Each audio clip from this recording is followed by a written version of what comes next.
get the next page. Hi, everyone. We're here to support you. Francis. Thank you. Appreciate it. Like Rachel said, my name is Francis Hickey. I am the Inclusion Coordinator at Plugged In Band Program. We are a nonprofit, inclusion-based music organization located in Needham, Massachusetts. We've been around for 22 years. Right on. This is it the... One more tab. One more. No? Yeah, let me see. Hold, please. Yeah. That's weird. Okay. There we There it go. is. Oh, Hey, okay. there we Yep, go. now support. Cool, thank you. So just a little bit about what our open mic project was like. We had monthly, free, and inclusive open mics. As stated earlier, we are an inclusion-based program, so anyone who wants to participate in music and wants an opportunity to do it in an authentic setting is welcome to participate. We are open to community members of all ages and abilities. And one of the things that was really great about the open mic format is that we give participants an opportunity to expand not just performance opportunities by getting in front of an audience and playing music, but it also fosters a unique sense of collaboration that, to be honest, is much different even than being in a standard band program. More on that in a second. And our project also provided us an opportunity to build connection and friendships between those with and without disabilities. And I'm going to do my best to provide verbal explanations of the pictures that we have in the slideshow. So here we have two participants of the open mic posing for a picture. One of them is holding up what I believe is a thank you card that was made by the individual on the right. This picture here, we have several open mic participants. So when we provided our open mic program, we wanted to provide a welcoming, nurturing environment with facilitators encouraging conversations and supporting musical performances. Free pizza for everyone, it's always a plus. And in addition to music, we also provided craft projects and puzzles at every table to encourage collaboration, spark conversations, and promote bonding between participants and audience members. We understand that the idea of getting up on stage and performing in front of people can be very intimidating, so we wanted to make sure that those who were in attendance who didn't feel comfortable performing still had a way to collaborate with others and form friendships, even if they didn't want to perform. One of the things, is it this slide? No, I think it's the next slide. So the music in this video is a live recording of a performer singing Wonder by Natalie Merchant at the open mic. Woo! Just to see me stand over my bed, disbelieving what they're seeing. They say I must be one of the wonders, God's own creation. And as far as they see, they can offer no explanation. Woo! Thank you.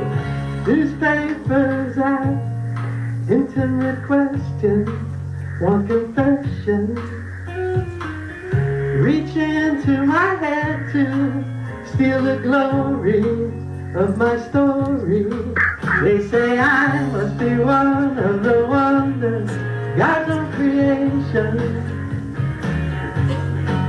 And as far as they see, they can offer no explanation. Ooh, I believe faith, smile, and destiny. Laughed as she came to my cradle. Though this child will be able, laughed as my body she lifted. Know this child will be gifted with love, with patience and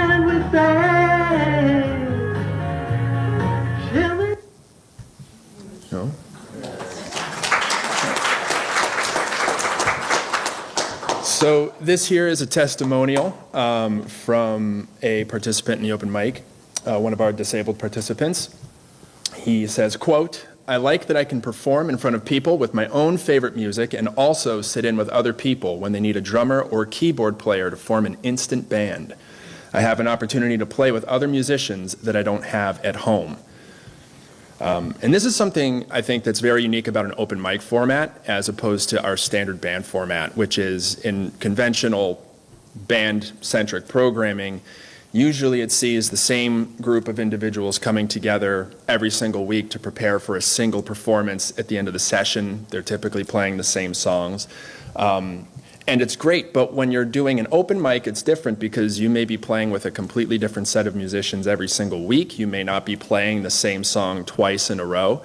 And so it forces, well, forces is a bit strong. It inspires a different form of collaboration where oftentimes participants have to figure out songs on the fly. And what I've noticed from that format is, it's not uncommon when we have conventional band programming where some students are very stressed out by the idea of performing in front of an audience, particularly if they're new to the program. And when you're in an open mic setting, you kind of have to let go of that idea that everything is going to be perfect because you know going in that it's not going to be. And I've seen a sense of relaxation, and it's a more, I think, overall stress-free, low pressure situation for people to begin performing. So this here is a picture from one of our open mics. We have 2 participants. I believe this is one of the bands. Is this the video? Oh, this is the video. Yeah. Okay. Well, here you go.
So some of our realizations from this project, obviously, music brings everyone together. This project has, I think, reaffirmed our view that inclusion, especially in a music space, is very important. And I think that goes to, not just for what being in a band and making music together can do for establishing a sense of community, but just from if I can put more of my music educator cap on for a second, giving people the opportunity to make music in an authentic environment on stage in front of people, as opposed to solely being confined to a classroom, which for a lot of individuals, unfortunately, is kind of the extent of their music performance experience. And another realization is that we have seen a culture shift among students, staff, board members, volunteers in the community about how easy and rewarding it is for those with and without disabilities to connect meaningfully and with joy. Best practices: create a relaxed and fun environment, letting people know that they don't have to be perfect. Facilitate connections by asking what songs people want to perform, asking around if anyone else knows the song, and providing music support if necessary, which speaks back to the impromptu nature of an open mic. And what's next for us? We will definitely be continuing the open mic after the end of the Pathways grant. We'll be applying for additional grant funding. We will continue to come up with new ideas for facilitating connections and friendships. Bless you. And we also created a WhatsApp group for attendees of the open mic. We'll encourage more people to join the WhatsApp group and facilitate conversations around planning songs and performances together. So continuing the community that has been established at the open mic beyond the open mic. Thank you very much.